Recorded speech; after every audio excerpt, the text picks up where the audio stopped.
Mais uma vez, sejam todos bem-vindos ao Oceano. No caderninho, né? Tá aí? Aqui. Tá aqui? Ah, tá. Olha aí pro lado.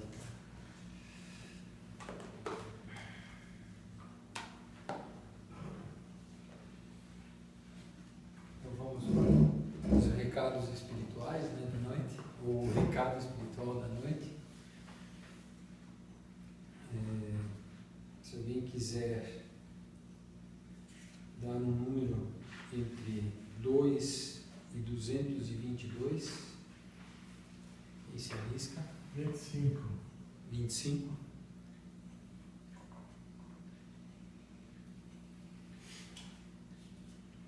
Não se preocupe com as coisas triviais. Você faz da vida um inferno quando se atormenta com pequenas coisas. Não se inquiete se sobrevierem mudanças na temperatura, o dinheiro ou o amigo chegou atrasado, ou o trabalho apareceu na hora inoportuna, o ônibus já passou.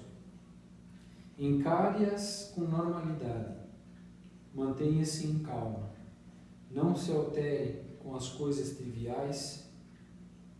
Não se alterar com as coisas triviais é se preparar para realizar as importantes.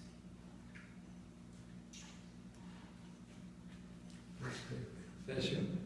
É uma sequência do que a gente deu lá dentro. Está vindo a sequência. A gente faz a abertura lá dentro dos trabalhos e vem um trecho do Evangelho que diz que Jesus tem sede que o fogo se acenda, né? Que a mudança ocorra, que realmente seja separado o trigo do joio, o joio do trigo. O Evangelho, a página 207, o item 1.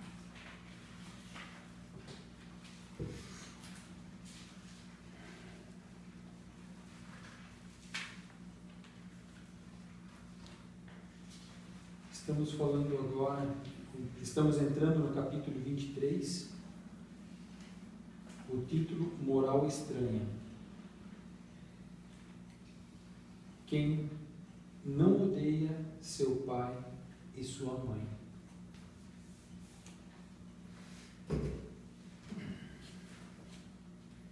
Uma grande multidão do povo caminhando com Jesus, ele se volta para eles e lhes diz: se alguém vem a mim e não odeia seu pai e sua mãe, sua mulher e seus filhos, seus irmãos e suas irmãs, e mesmo sua própria vida, não pode ser meu discípulo. E todo aquele que não carrega sua cruz e não me segue, não pode ser meu discípulo. Assim, todo aquele dentre vós não renuncia a tudo que tem, não pode ser meu discípulo. São Lucas, capítulo 14, versículo 25, 26, 27 e 33. Mais adiante tem uma outra passagem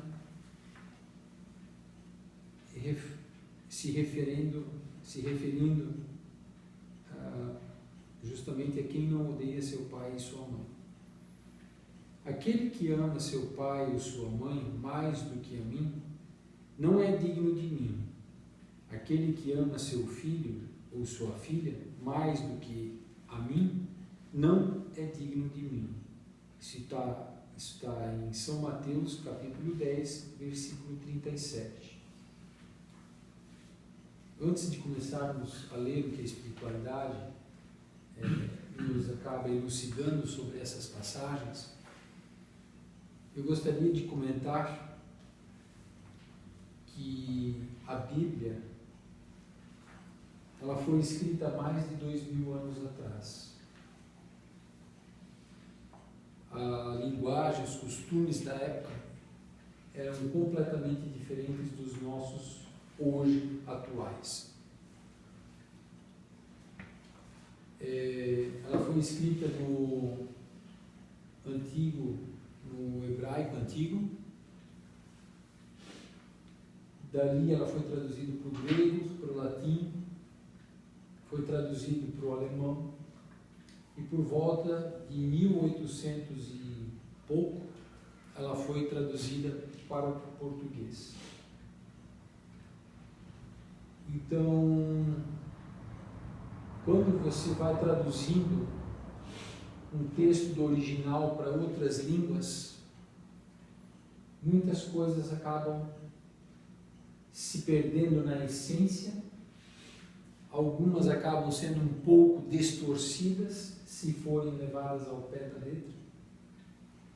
Então, se a gente ler o que nós lemos aqui, interpretarmos ao pé da letra, é como se nós tivéssemos que odiar os nossos pais, nossos amigos, nossos filhos, para seguir Jesus. Mas Jesus sempre pregou a fraternidade, a caridade, né? Bem-aventurados os aflitos, aqueles que sofrem, porque o reino dos céus está esperando por eles. E justamente nós estamos pegando um trecho que justamente diz que quem não odiar o pai e a mãe, como se diz, não vai para o céu, né? Então vamos ver o que a espiritualidade maior acaba elucidando referente a essa passagem. Certas palavras, muito raras de resto, fazem um contraste tão estranho na boca do Cristo, que instintivamente se rejeita seu sentido literal e a sublimidade de sua doutrina não sofre com isso nenhum prejuízo. Escritas depois da sua morte, uma vez que nenhum evangelho foi escrito durante sua vida, é lícito crer que, nesse caso, o fundo do seu pensamento não foi bem exprimido. E o que não é menos provável, o sentido primitivo pode sofrer alguma alteração, passando de uma língua para outra. Bastaria que um erro fosse feito uma primeira vez para que tivesse sido repetido nas reproduções, como se vê tão frequentemente nos fatos históricos. Quer dizer, se eu cometer um erro na interpretação, qual é a tendência desse erro e cada vez aumentando? Né?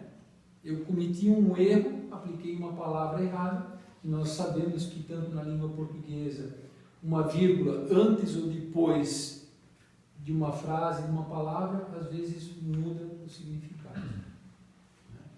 Então imagina aplicar uma palavra completamente errada e você pegar essa palavra e continuar traduzindo para outras línguas.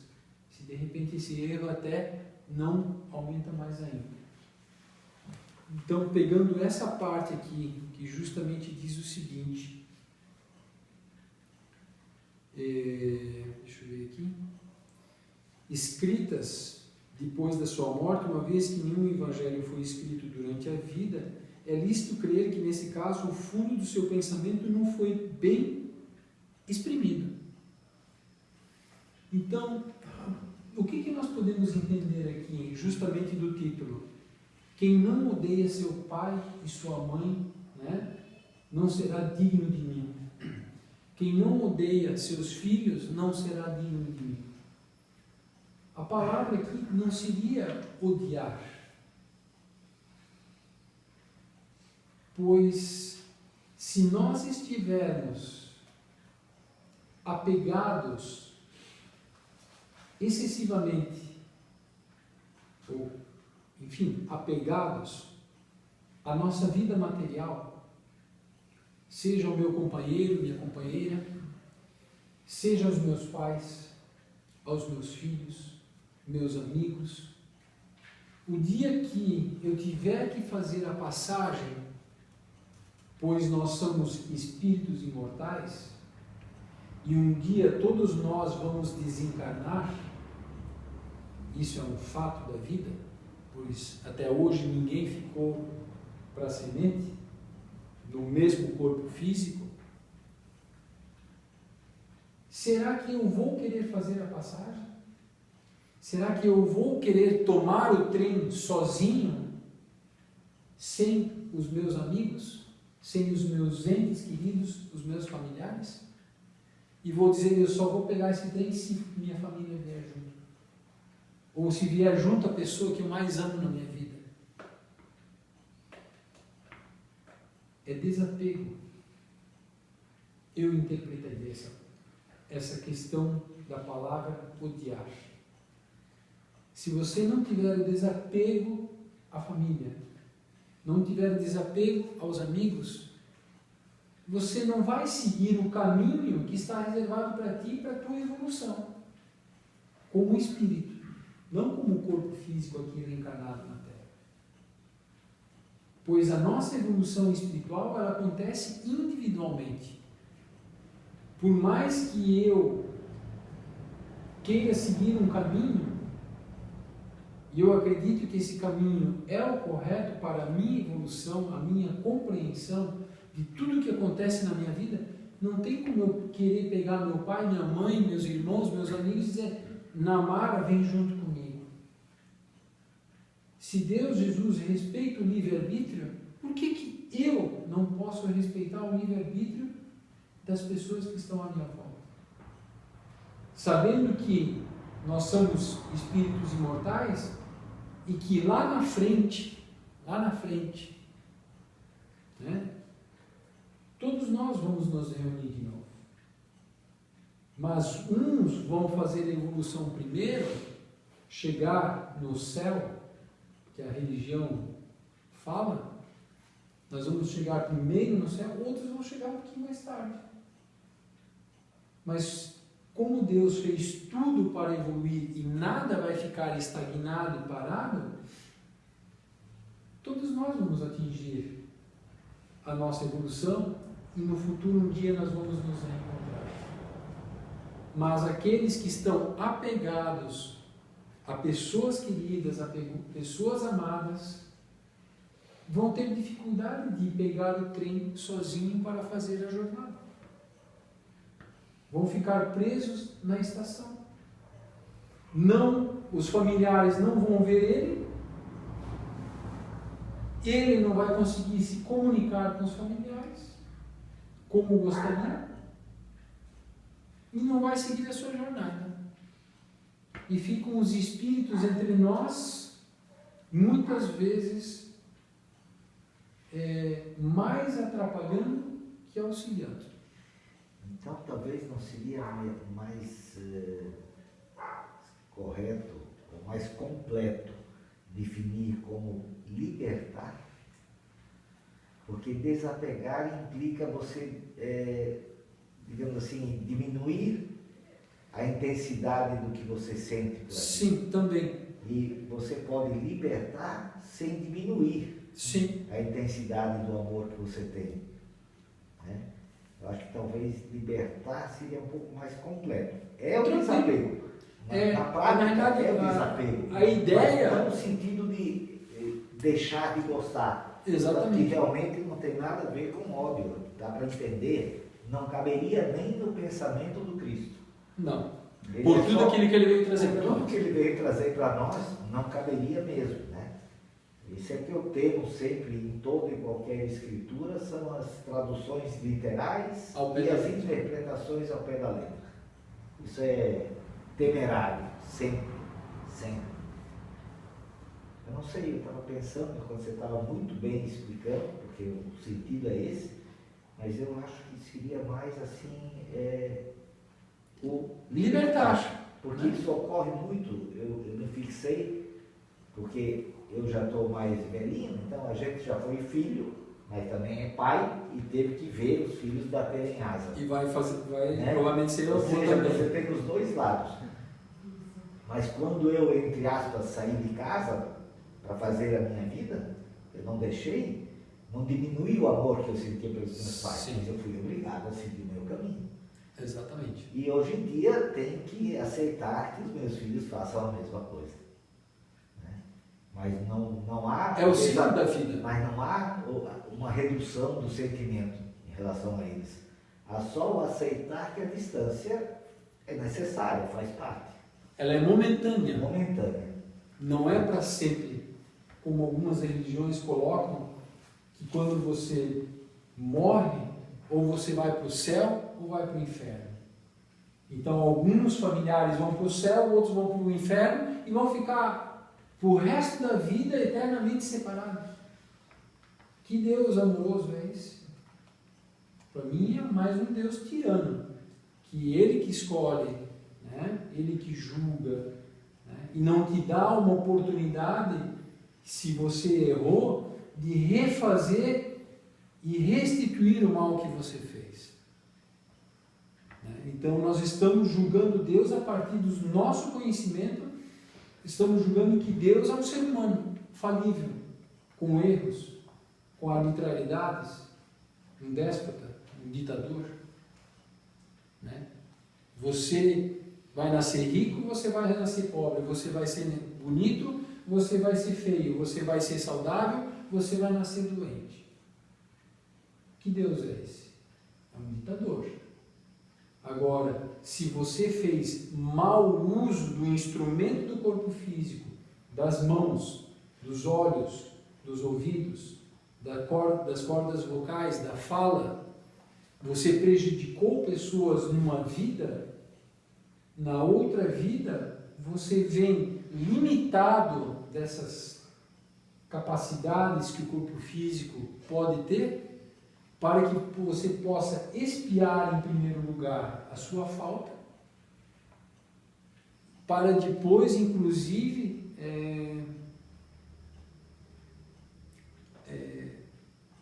vem a palavra reharmonizar, mas não é reharmonizar. Redimir? Redimir também não seria bem a palavra, mas tipo assim, você vem consertar aquilo que você fez lá atrás. Né? Então, o primeiro ponto é você vem expiar o teu erro, para depois você poder resgatar ele. É por causa disso que existe a lei da reencarnação. Por causa disso que nós vemos pessoas que nascem com defeitos físicos, com limitações físicas, não defeitos, são limitações. Mas não significa que essa pessoa eternamente vai ter a ausência das pernas, eternamente vai ter a ausência da visão.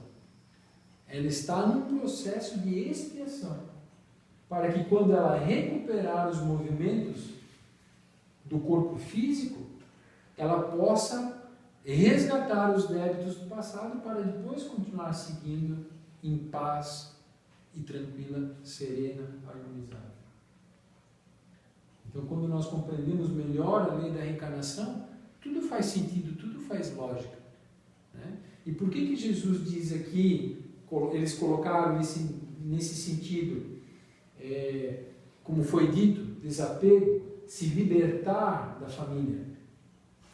Um dos ensinamentos de Jesus é: não tereis outros deuses além de mim, ou além de Deus, não terás outros deuses. Você não criará outros deuses, a não ser o verdadeiro Deus. Porque quando a gente cria um outro Deus em nossa vida, nós nos afastamos do verdadeiro caminho, que é o caminho da evolução moral e ética. E aí entra em ação a desilusão, para que aquilo que nós criamos como um Deus seja um companheiro, porque nós vemos muitas vezes alguém desencarna e o outro acaba se suicidando. Ou termina um relacionamento e o outro que levou, na linguagem popular, o pé na bunda, ele acaba se suicidando. Porque ele criou aquele companheiro, aquela companheira como um Deus. Aquilo era a vida dele, não é a vida dele. Por isso que nós estamos falando justamente dessa passagem da Bíblia. E inclusive o tema anterior justamente foi o divórcio. Né? é melhor que duas pessoas se separem do que fiquem uma vida inteira juntas, se agredindo, inclusive fisicamente. Olha a caridade, que a espiritualidade maior olha para nós e nos aceita nesse sentido, onde há décadas atrás não se permitia o divórcio, a religião não permitia o divórcio e principalmente casar alguém que já foi casado novamente. Então estamos evoluindo.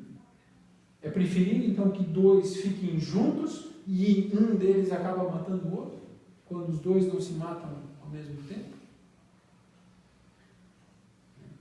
Então é se libertar do outro para seguir adiante. E Jesus justamente dizia: não terás outros deuses diante de mim. Porque o único Deus é o nosso Deus verdadeiro, Deus Criador. Quando eu me apego a algo material, eu estou criando um Deus para mim.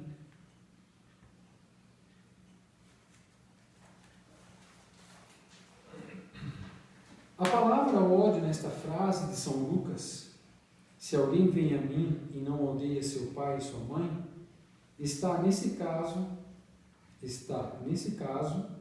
não há ninguém que tenha tido o pensamento de atribuí-la a Jesus. Seria, pois, supérfluo discuti-la e ainda menos procurar justificá-la. Seria preciso saber primeiro se ele a pronunciou e, na afirmação, saber se na língua em que se exprimia essa palavra tinha o mesmo valor que a na nossa. Nessa passagem de São João, aquele que odeia sua vida nesse mundo, a conserva para a vida eterna. É certo que não exprime a ideia que lhe atribuímos. Então, justamente a espiritualidade aqui está nos alertando, não fica discutindo, Jesus pronunciou, não pronunciou, a palavra odiar, enfim. É o que nós falamos no início de começar a reunião. Isso aqui foi vivido há mais de 2000 anos atrás. Foram feitas várias traduções para várias línguas, até chegar na nossa. Então aqui eles estão fazendo um alerta. Será que realmente Jesus falou essa palavra? Será que quem ouviu Jesus lá interpretou da maneira correta? Que eu acredito que sim. Só que uma palavra em uma língua tem um significado. Em outra língua, essa mesma palavra tem um significado totalmente oposto. Se eu não estiver enganado, tá? E na palestra que eu vi, a pessoa não tenha se equivocado e eu esteja cometendo o mesmo erro que se cometeu aqui, na passagem na Bíblia, para nós a palavra Raul, aqui no português, é o nome de uma pessoa. Raul, no soviético, né, no russo, não sei, eu acho que era russo a língua, né? Mesmo. Significa um palavrão. Aí um russo vai interpretar um texto em português, vai ler Raul, vai distorcer a coisa. É tipo em Portugal, digamos, rapariga lá é uma menina. Sim. E falo rapariga para uma menina daqui, falando um palavrão, tudo denegrindo. Tu vai apanhar na cara. Aqui. Isso mesmo. Exatamente. Né? Muito bem colocado, Zoc.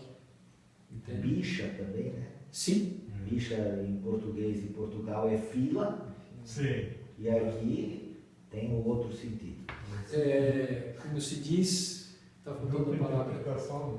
Um sentido Pejorativo. pejorativo. Esse é o termo. Entende? Então nós temos que tomar muito cuidado nesse sentido. E não pegar as palavras e os textos da Bíblia e interpretar ao pé da letra. Até porque a linguagem antiga do hebraico, para que nós possamos compreender, era uma linguagem secreta.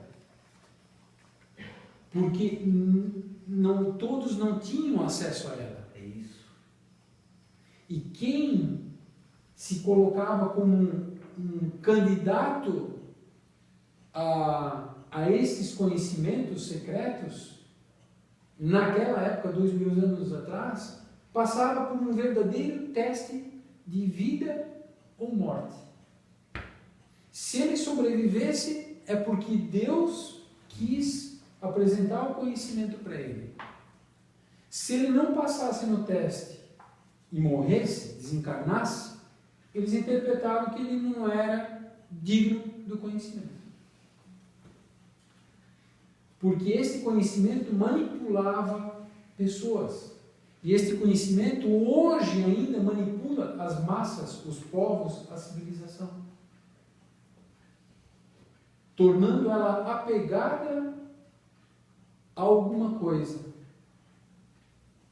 E nós aprendemos que o maior sentimento que nos escraviza a alguma coisa é o medo. Pois apresentada uma falsa solução e nós enxergamos que essa falsa solução pode nos dar segurança, nós corremos para ela. Pois não paramos para analisar o contexto, analisar o todo. E isso foi ao longo dos milênios, os povos e as civilizações foram dominadas pelo medo. E apresentando uma falsa solução. Se você não vai na igreja, não vem no centro espírita, o diabo vai te pegar e vai te levar para o inferno. Não é fora do centro espírita, não é fora da religião, da igreja, que não há salvação. É fora da caridade, da fraternidade que não há salvação. Não adianta eu passar 20, 30, 40, 50 anos compartilhando o conhecimento da doutrina espírita se lá fora eu não usar da caridade para com o próximo. Então não é o dízimo que vai garantir o meu lugar no céu. Por isso, Martinho Lutero se separou da Igreja Católica, porque naquela época se vendia lugar no céu, como se fosse para comprar um terreno, e o teu terreno tivesse garantido no céu. É o que você faz, não é o que você paga, compra, ou o título que sustenta que vai te garantir um lugar no céu. Estamos falando de privações voluntárias e mortificantes. Kardec pergunta aqui: a vida de mortificação ascética foi praticada em toda a antiguidade entre diferentes povos. Ela é meritória sob o ponto de vista qualquer?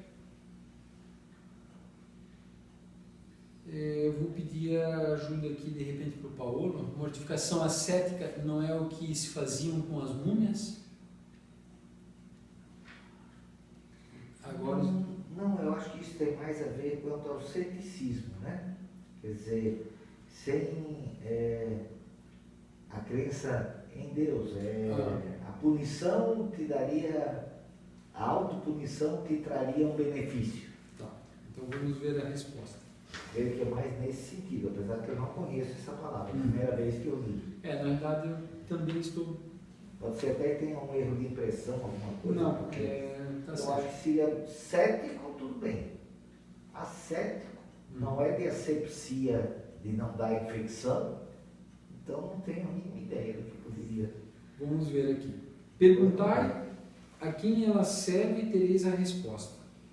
Se não serve senão aquele que a pratica, o impede de fazer o bem e do egoísmo, qualquer que seja o pretexto com o qual se disfarce.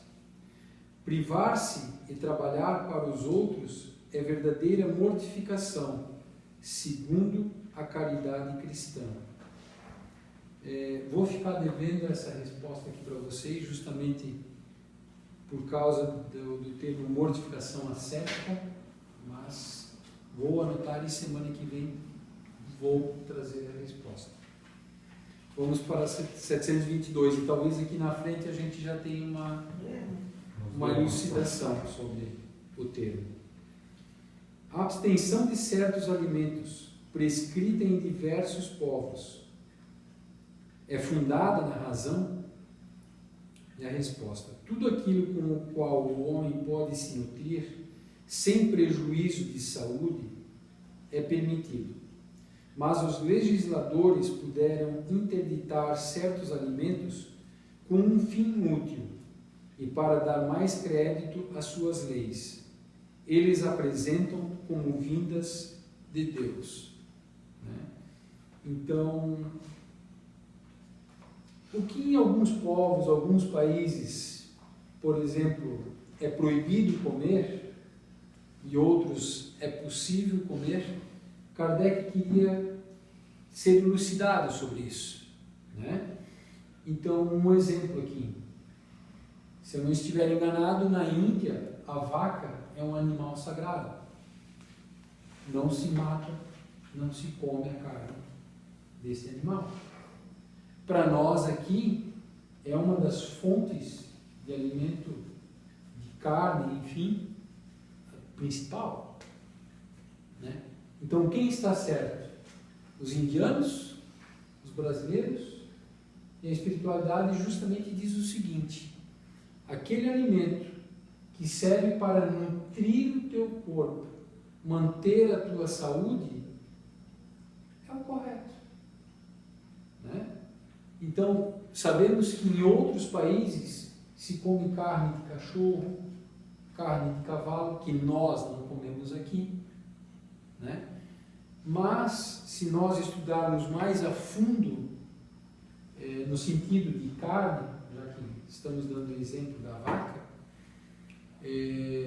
segundo, inclusive, se eu não salvo me engano, está escrito aqui no Livro dos Espíritos. Acho que a pergunta logo abaixo fala da carne, né?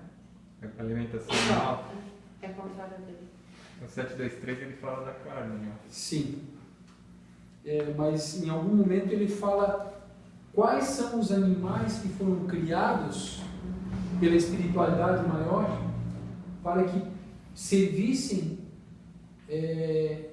de alimento para o homem reencarnado, né? Então, é o gado, nas aves a galinha, o pato, o marreco, né? E os peixes. Esses animais foram criados pela espiritualidade maior para que servissem de alimento nutritivo para o ser humano. Fora isso, o ser humano começou a querer experimentar outras coisas além, como se disse, daquilo que não o satisfazia mais. Então, existe um grupo muito seleto de animais que foram criados para servir de alimento para o homem. Vamos ver o que vem adiante aqui. O item 723. A alimentação animal entre os homens é contrária à lei natural? Na vossa constituição física, a carne nutre a carne. De outra maneira, o homem enfraquece. A lei de conservação dá ao homem um dever de entreter suas forças e sua saúde para cumprir a lei do trabalho. Ele deve, pois, alimentar-se segundo exige a sua organização. E aí nós vamos entrar numa discussão que não vai acabar nunca. O homem que viveu há 100 anos atrás, há 500 anos atrás, há 1000 anos atrás, a constituição física dele, o corpo físico dele, era diferente do corpo físico do ser humano hoje. devo comer carne, não devo comer carne. Cada um vai sentir a necessidade de comer ou não comer a carne, pois o seu próprio organismo vai estar pedindo ou não pedindo mais. E à medida que as décadas vão evoluindo, passando, os séculos vão passando, e com a elevação moral do ser humano, há uma tendência na mudança do nosso corpo físico. Que lá na frente o ser humano não vai mais precisar de alimento animal, de nutrientes do animal. Mas cada um na atualidade vai sentir necessidade ou não de ter que se alimentar de carne de animal. E aí eu acho que para toda a discussão. O tanto que nas crianças de hoje já está se percebendo uma mudança na arcada dentária. Isso é um fato, na qual há décadas atrás e ainda hoje se percebe nos mais velhos que a arcada dentária é totalmente diferente das crianças de hoje. Então, ao longo das décadas, o corpo humano vai sofrendo um aperfeiçoamento. É só reparar as fotografias antigas com as atuais, também tiver mudança. A beleza da própria organização física. Uma foto de 100 anos atrás e a foto de hoje ela é completamente diferente a Constituição física da pessoa. Sim. E se nós formos na época do Homem das Cavernas, que foi o primeiro homem sobre a Terra, desde lá até agora o corpo humano não evoluiu. Maxilar, né? O maxilar, a cabeça, a harmonização, né, num todo do organismo do corpo. O quanto o homem necessitava de carne lá atrás, né, com aquele corpo, e o quanto ele necessita hoje, já menos. Mas uns ainda têm a necessidade, mas ao longo das décadas, dos séculos, isso vai se perdendo. Então esse negócio de ficar discutindo, pode, não pode, cada um vai sentir a sua necessidade. Porque cada um tem um organismo que corresponde ao seu grau de evolução.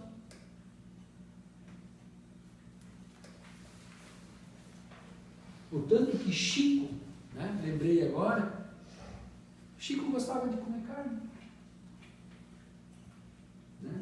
Então, Chico Xavier é um exemplo para nós de ser humano reencarnado, de espírito, nos ensinamentos que ele vem nos trazer, comia carne.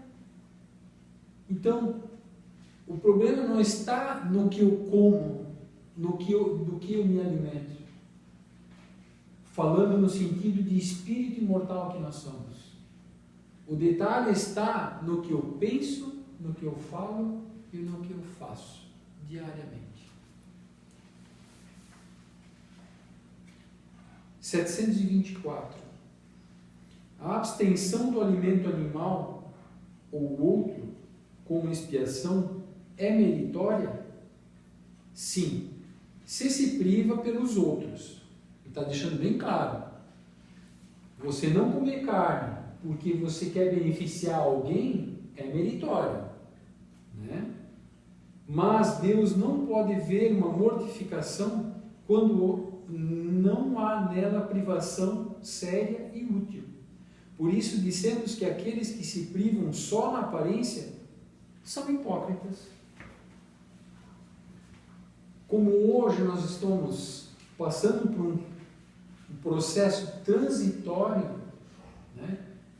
A transição planetária, e estão já entre nós espíritos mais evoluídos que nós, com uma constituição física diferente já da nossa, eu necessito carne e vou querer aderir a esses espíritos, esses espíritos reencarnados, e dizer, não, eu não vou comer carne para fazer bonito, enfim, sei lá, entrar numa onda, e eu estou prejudicando o meu organismo. Ele está ficando debilitado. Por isso que aqui no final justamente diz, são hipócritas. Não é do que nós nos alimentamos, e sim do que nós pensamos, falamos e fizemos. Vou frisar mais uma vez. Não é pelas aparências, não é como eu como, não é o que eu como, o que eu sou, o que eu passo para os outros, como eu trato as pessoas, como eu trato o ambiente, o meio ambiente, como eu trato o planeta, como eu me trato comigo mesmo, porque muitas vezes nós precisamos também nos perdoar. Porque em algum momento, se eu não me perdoar pelos meus erros, isso também me prejudica. Então nós ficamos discutindo, esse alimento é saudável, esse não é saudável, e esquecemos do que nós somos. Vamos para as aparências e na realidade não fizemos o que realmente temos que fazer. Por muitos anos ficou se discutindo que ovo não era bom, fazia mal. E hoje se descobre que é um alimento com altos nutrientes, altamente nutritivo. O abacate também, né? O abacate se tinha a ideia de que era prejudicial e hoje já se diz que não. Que é a tal da gordura boa. Então assim, a gente ficar discutindo o que faz bem e o que não faz bem, cada um sabe o que o corpo pede e necessita. A palavra-chave de tudo seria equilíbrio. Tudo que eu comer em excesso, ingerir em excesso, vai me fazer mal. Por mais nutritivo que seja o alimento. Se eu tomar 16, 18, 20 litros de água, eu vou morrer. Meu organismo vai entrar em colapso se eu tomar 18, 20 litros de água de uma vez só. Meu organismo vai entrar em colapso, eu posso morrer, desencarnar. E a água é a fonte de vida do planeta. Então, tudo que eu consumir em excesso, por mais que seja nutritivo, vai me fazer mal. O importante é nós pararmos de discutir, isso faz bem, isso faz mal. Coma com equilíbrio. Você pode comer tudo. Lógico, existem pessoas que já vêm com um organismo que acaba rejeitando certos alimentos. E isso tem que ser respeitado. Mas nós estamos partindo do princípio de pessoas 100% saudáveis. Elas podem comer de tudo, mas desde que seja com equilíbrio. 725. Que pensar das mutilações operadas sobre o corpo do homem ou dos animais? Para que semelhante questão? Perguntai, portanto, ainda uma vez, se uma coisa é útil. O que é útil não pode ser agradável.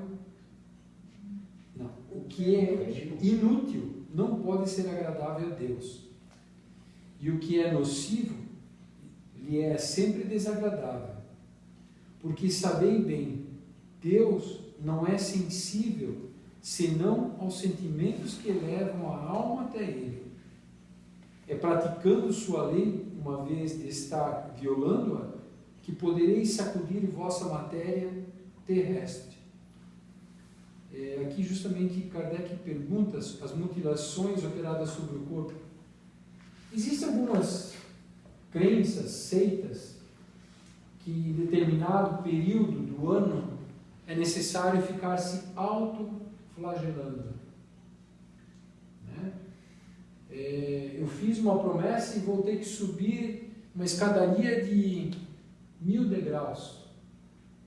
O que vai fazer isso com os meus joelhos? Futuramente.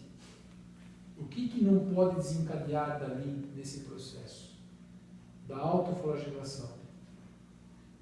Isso aos olhos de Deus é desagradável. Isso aos olhos de Deus é inútil. O que Deus quer realmente são os nossos sentimentos. O que nós pensamos, o que nós sentimos. as nossas intenções. Por isso, justamente, existe essa passagem, bem-aventurados os aflitos. Porque muitas vezes estes aflitos que ele está falando, aqueles que sofrem por amor a alguém, aqueles que passam privações por alguém. Uma mãe que deixa de comer para alimentar os filhos. Um pai que deixa de comer para alimentar o filho. Que deixa de dormir para o bem-estar de seus entes queridos. Isto sim, aos olhos de Deus, sim, é meritório. Agora, tudo que nós fizermos no sentido de barganhar com Deus, eu vou ficar me autoflagelando para depois ter uma recompensa, isso é inútil, essa recompensa não vai vir. Os espíritos incluídos podem até ajudar a te levar para mais ainda para o fundo do buraco, te dando materialmente o que você quer. Mas nós não podemos esquecer que nós somos espíritos num corpo físico e em jornada evolutiva. E tudo que nós adquirimos materialmente, no dia que chegar o trem para nos levar adiante, falando metaforicamente, os bens materiais não vou poder levar. Eu vou ter que embarcar no trem sem bagagem. Porque esse trem não leva bagagem. Materialmente falando. Não vai levar o meu carro, não vai levar o meu cartão de crédito, não vou poder levar o meu corpo físico, pois nesse trem entra somente o espírito para seguir em frente. 726.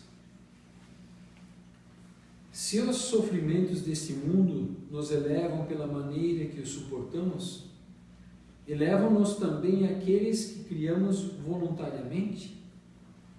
Se os sofrimentos desse mundo nos elevam pela maneira que os suportamos, elevam-nos também aqueles que criamos voluntariamente? Os únicos sofrimentos que elevam são os sofrimentos naturais, porque eles vêm de Deus.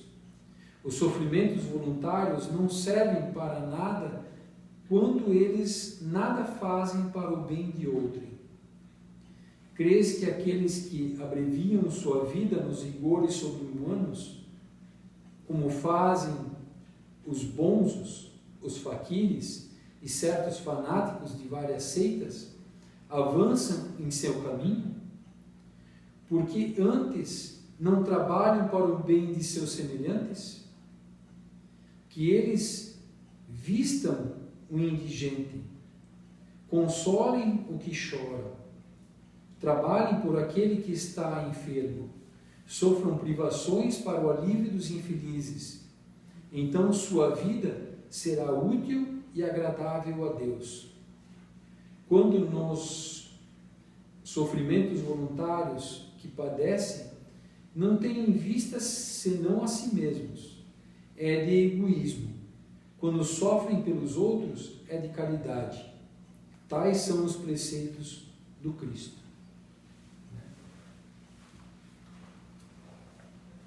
Os homens bomba, eles acreditam que quanto mais cristãos eles levarem junto, no momento que explodir uma bomba, aos olhos do Deus deles, eles serão recompensados na vida espiritual, com 72 virgens, algum número parecido. Ele está matando por egoísmo.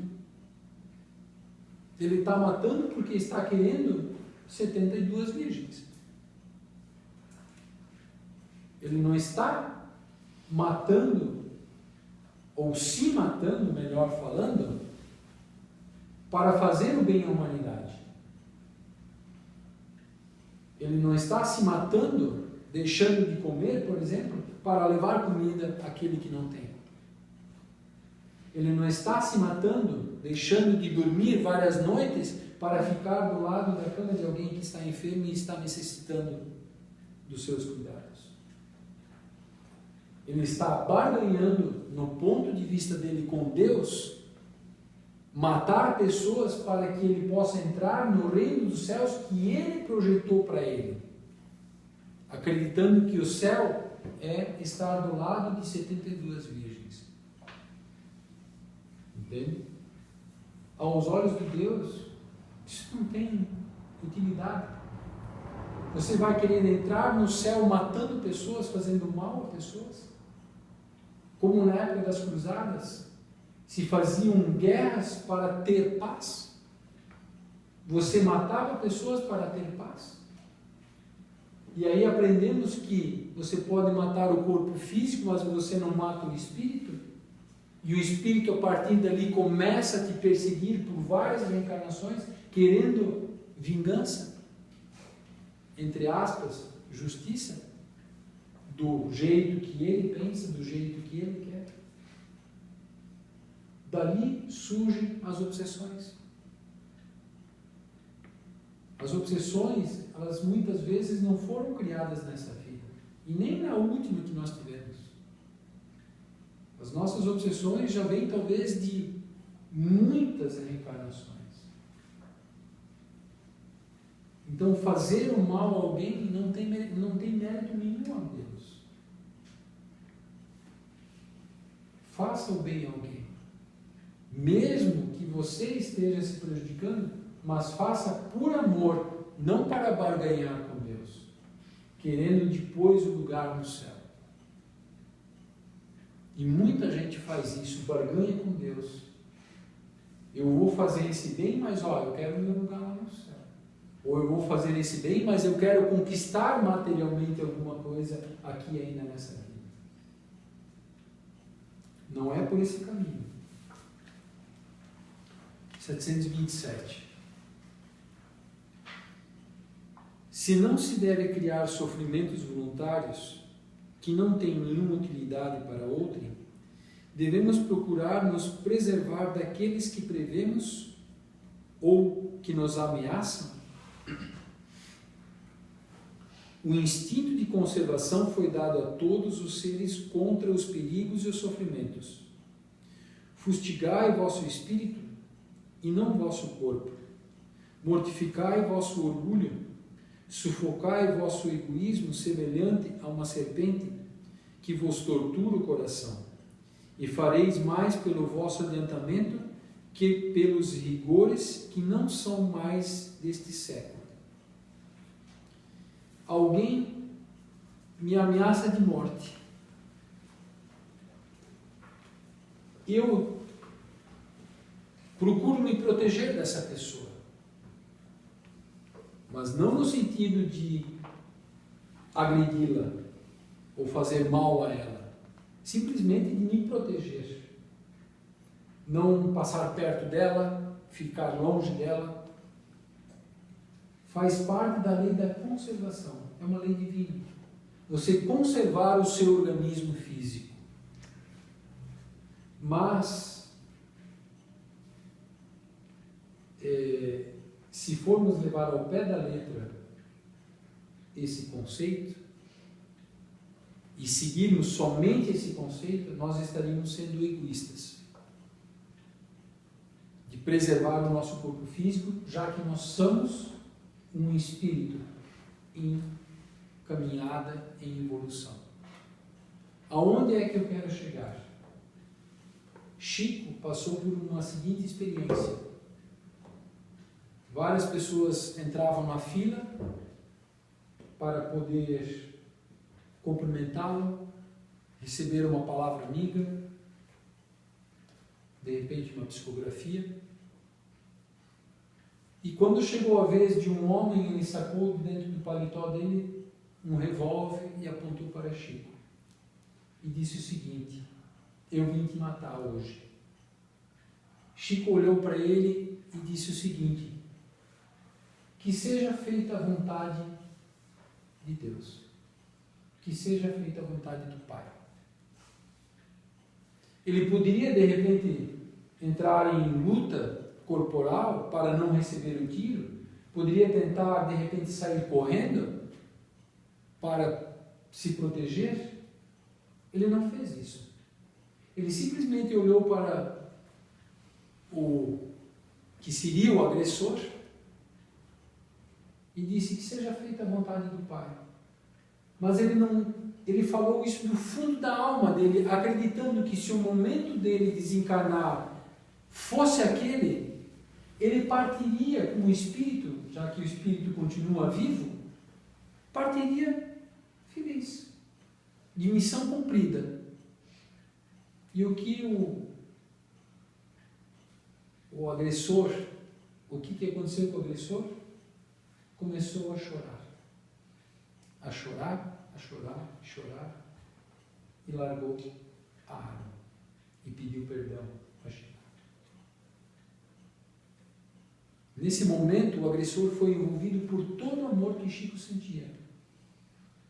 Mas nesse momento, Chico, ele aproveitou para colocar em prática a aceitação, aceitou o momento, a resignação, que se eu tiver que partir, eu não posso fazer nada, porque o cara está com o revólver na minha frente.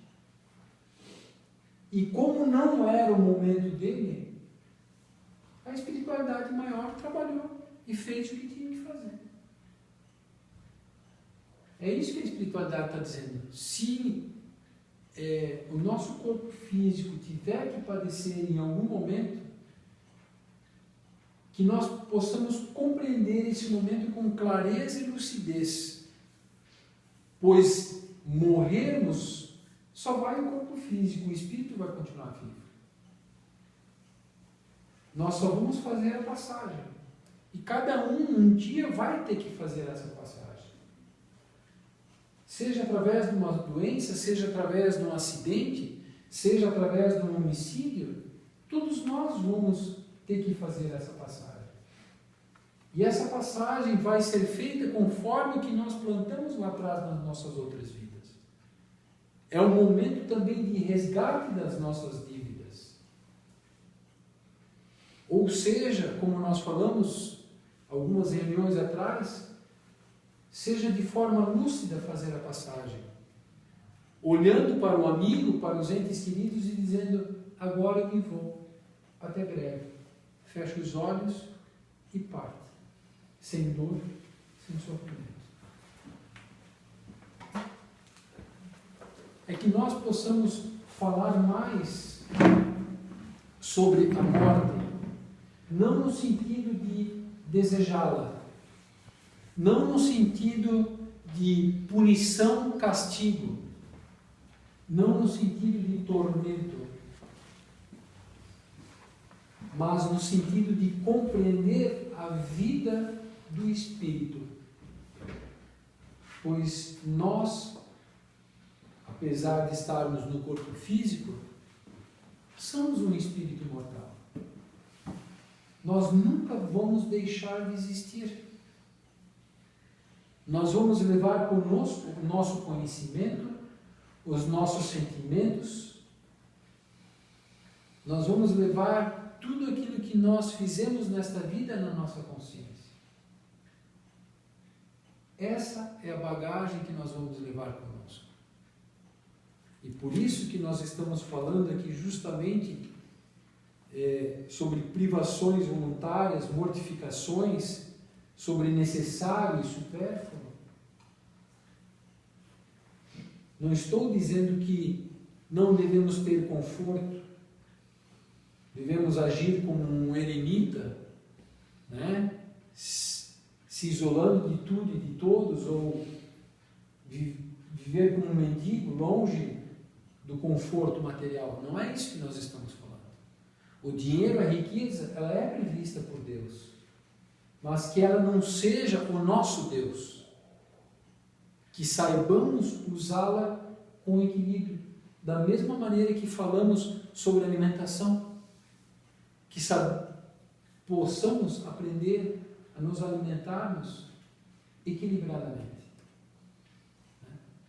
Eu, como chocolatra, tenho que começar a reduzir as doses de chocolate, senão vai dar problema. E do lado de lá não tem chocolate. Então tudo na vida é equilíbrio, é serenidade, é harmonia. E quando nós agimos assim, nós passamos isso, nós vivenciamos isso no nosso espírito e passamos isso para as outras pessoas, que nós chamamos de energia. Na hora que o rapaz se aproximou de Chico e apontou a arma, ele entrou na aura, na esfera de amor do Chico e não conseguiu puxar o gatilho. Mas se Chico estivesse vibrando no ódio, na raiva, no rancor, com certeza eu acredito que ele teria conseguido puxar o gatilho. Porque a energia, o padrão vibratório seria diferente. Isso faz parte de nós alimentarmos a fé em nós, aumentarmos a fé em Deus, nos ensinamentos do Cristo, no que nós buscamos aqui. Muitas vezes nós falamos aqui em combater o ódio, combater a raiva, a tristeza, o medo. Por que não falar aqui em adquirirmos mais bom ânimo, positivismo, esperança e colocarmos isso em prática diariamente, mesmo que sejam em doses pequenas, mas a repetição vai fazer com que nós possamos aumentar essas doses.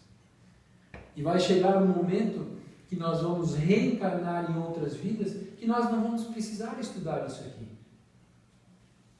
Não vamos mais precisar recapitularmos isso aqui, porque isso aqui vai estar dentro do nosso espírito, vai estar dentro da nossa alma.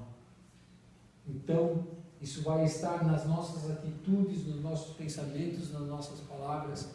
Sempre precisamos rever os livros. É a mensagem que eu gostaria de deixar hoje para vocês. Quer dizer, eu não, né? Desculpem, nós. Então vamos fechando os olhos, refletindo ainda um pouco nas palavras que ouvimos hoje, cada um dos temas aqui abordados, realmente absorvendo esse conhecimento, deixando ele entrar, porque certamente vai trabalhar ainda no nosso inconsciente, durante as semanas, de forma consciente também, os dias que seguem ainda dessa semana, nas nossas atitudes. E passando agora para a parte do nosso trabalho com energias, vamos começar então relaxando o nosso corpo com aquela boa técnica da respiração. Vamos puxando o ar devagar, enchendo o peito realmente até onde consegue. E aos poucos soltando no mesmo ritmo. Respirando daquele jeitinho que no correria do dia a dia a gente nem se lembra às vezes de respirar, de sentir cada uma das costelas se afastando, o ar preenchendo, oxigenando nosso cérebro, nosso corpo como um todo. Vamos relaxando a musculatura também. Deixar o corpo em repouso, que será um trabalho em outros corpos agora. Então vamos visualizar devagarzinho uma energia, pode ser uma nuvem, a cor que vocês preferirem, lá embaixo nos nossos pés. E devagarzinho vamos vendo ela subindo. Passando nos tornozelos, subindo pela canela, chegando até a região dos joelhos, coxas,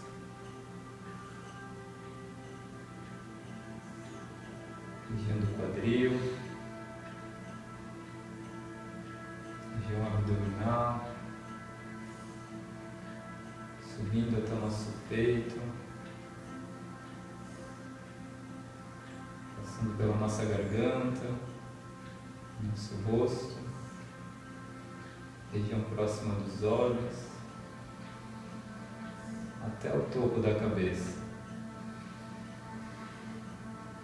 Nesse momento, vamos trazer, pode ser a mente, pode pensar, trazer de forma como for melhor para cada um. Vamos fazer uma limpeza, trazer aqueles episódios, aquelas situações da nossa semana, do nosso dia, pode ser acontecimentos até dos últimos meses,